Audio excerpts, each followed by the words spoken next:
our last speaker, before we move to the panel discussion, is Myron Roth. He is coming to us from the Ministry of Agriculture. So Myron, and we'll be shifting now to things live in water.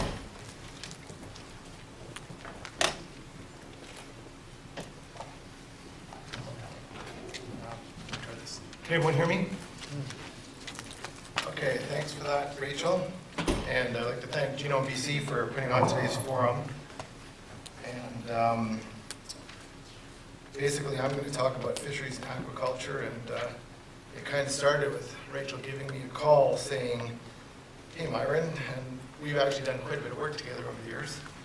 She said, "Hey, do you have any grapes?" I said, "No, but I've got some lemonade." So I'm going to be talking about aquaculture and fisheries. That's kind of a bizarre joke. You gotta live in BC to appreciate that. So the first thing I'm going to say is I've left a copy of this presentation with the folks here, so you've got copies of all these slides if you want. And the second thing is that I'll throw up a bunch of numbers every now and then. And all the numbers come from the ministry's website. And there's this publication, the Year in Review, which has all the fisheries numbers. And we have this other publication which has all the agriculture numbers. So how's it going to work?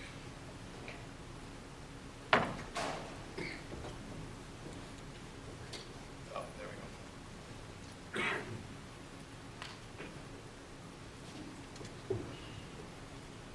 All right, so my presentation is roughly divided into three parts. I'm going to talk a little bit about some context, where the world is with food. We've heard a little bit about that today. And a little bit how the BC agri-food strategy relates to that. And then talk a little bit about BC fisheries, the capture fisheries, and aquaculture. And then talk a little bit about genomic opportunities for the sector, some examples. And it was kind of interesting to hear just a minute ago that 95% of genomics research is based on human applications. So that means about 5% probably goes to agriculture. And I can probably say that about 95% of the agriculture genomics research goes to things like plants and animals, and probably 5% of that goes to aquaculture and fisheries. So there's a bit of a challenge there. But moving on. So not too long ago, the World Bank released a report in collaboration with Fisheries and Oceans, not Fisheries and Oceans, the Food and Agriculture Organization and the International Food Policy Research Institute. And they talked about global consumption of seafood from today projecting out to 2013. Of course, this report's called Fish to 2013. And so right now we have about 160 million metric tons of seafood that are produced in the world from capture and aquaculture fisheries, and they're roughly split 50-50. So we know that this is going to grow about 24% between 2010 and 2030. We also know that the population is going to grow about 20%. But we also know that 80% of all this seafood produced is consumed by people. So moving forward to 2013, the model suggests we're going to need about 186 million metric tons of seafood. And only place where it can grow is from aquaculture, because there's no more growth left in capture fisheries. So that basically means 62% of all the seafood we eat are going to come from aquaculture. So the question is how can we produce more from aquaculture? And of course, we've got to rely on our technologies to do that.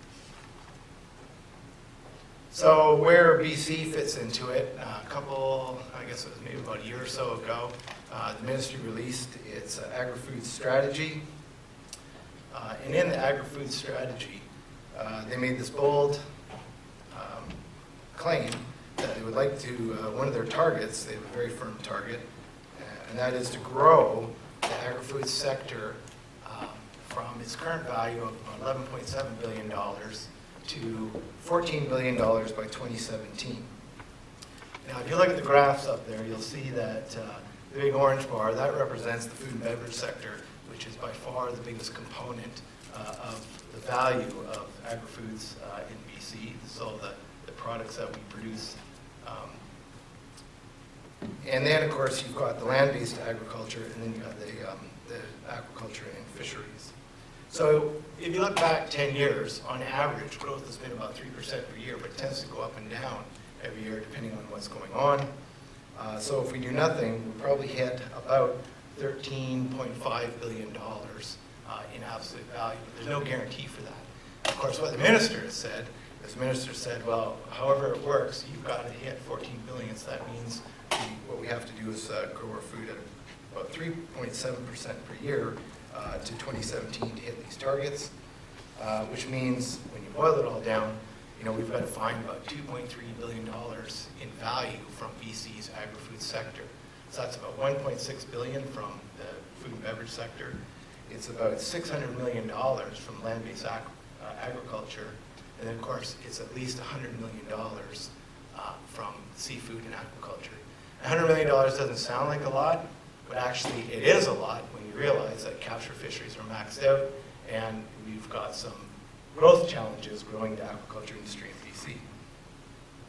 So where are we with agriculture in BC? So right now the total value, landed value of fisheries and aquaculture in BC is about $670 million. And so that's split between aquaculture, which is about $375 million, and capture fisheries, which is about $293 million.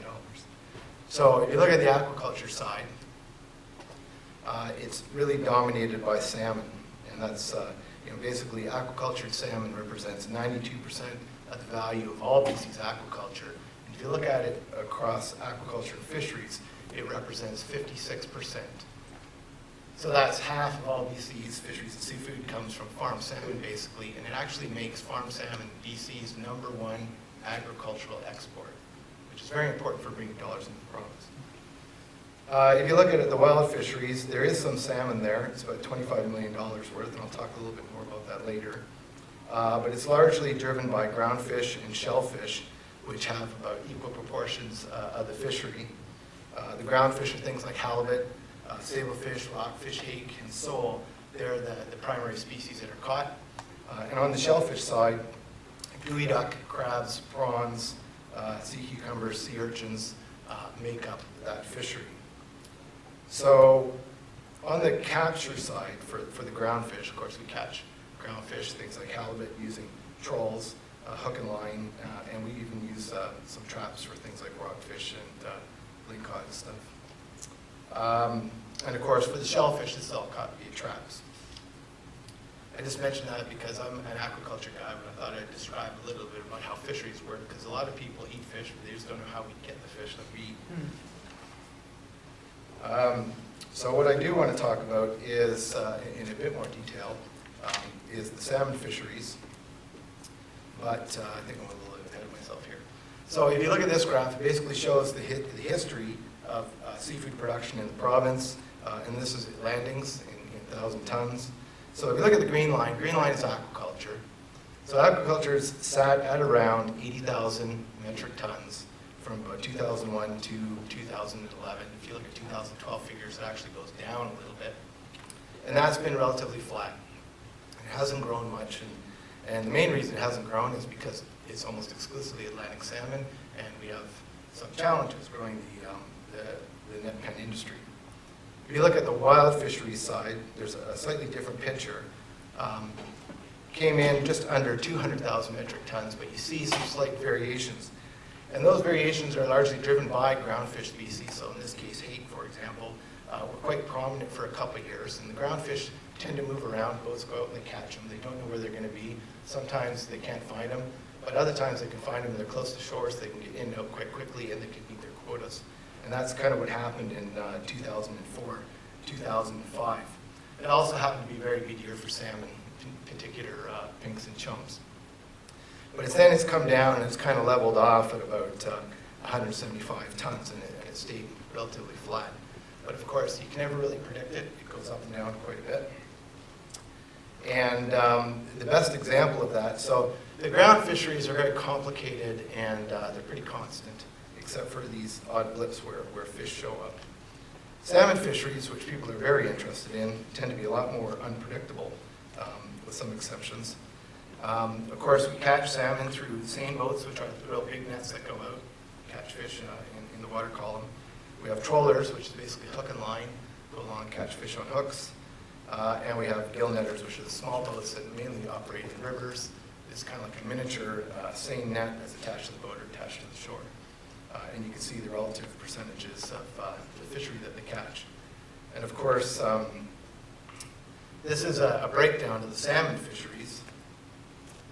And you'll see that from about 1996, the numbers go back a little bit further, the total amount of all salmon kind of increased quite a bit, and then it levels off. And it increased quite a bit because of aquaculture growth, and then it leveled off because aquaculture growth kind of stayed the same. But the interesting line to look at is the red line. The red line is the wild fisheries, and it's around 25 tons. And if you look at it and you take all the species together, it's actually relatively constant from 1996 to 2012 with a couple blips really. So, in 2003 there was a bumper crop of chum and sockeye salmon, and in 2008 the opposite happened, and that's of course when the sockeye crashed, and it kind of led to the Cohen Commission, and then as we found out, the sockeye came back in even greater numbers the following year. So the Cohen Commission was started in 2009. And this sort of breaks out the numbers. So you see kind of a flat line, but really what happens, of course, is you got these 5 species of salmon.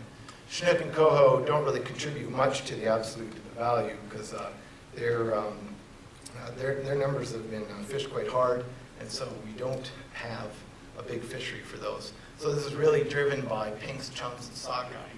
And so pinks are very predictable. So in odd years, they're really quite strong, particularly strong. In even years, they're kind of weak. And they're a 2-year fish. So this goes on each year. They're in fact an MSC certified fishery. The brown line is the chum, which tend to go more in big long cycles, right? And then of course the sockeye bounce around all over the place. And so they've started off, they were really quite high. They've come down, they've come back up, they've come down. You'll see in 2009 they came down quite far. I don't know if I have the pointer here.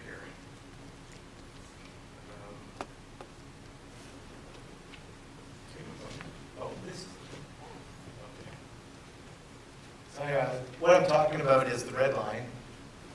So right here is when we had the Cohen Commission, and of course the next year more sockeye showed up than people know what to do with. And then of course then they came down the next year. Right now DFO is telling us in 2013 they're expecting about 70 million fish to show up. So we're going to have again another situation where we have more capacity than our processors can deal with. So that's the wild salmon side. Just talk quickly about the aquaculture side. And then here are the numbers broken out. Like I said, Atlantic salmon, $324 million in landed value. They represent basically about 86% of the total aquaculture production, because we do have some Pacific salmon. We do grow some Chinook, we grow some coho, we have some people growing even some steelhead, which steelhead salmon or steelhead trout, you can debate that, what it is. And even one guy growing sockeye, although not very many. But we also have some shellfish, clams, oysters, scallops, and mussels. The value of the whole shellfish industry is about $22 million in landed value, and it's really, really underutilized for an aquaculture industry on the West Coast. So for example, in PEI mussels alone are worth more than all of BC's shellfish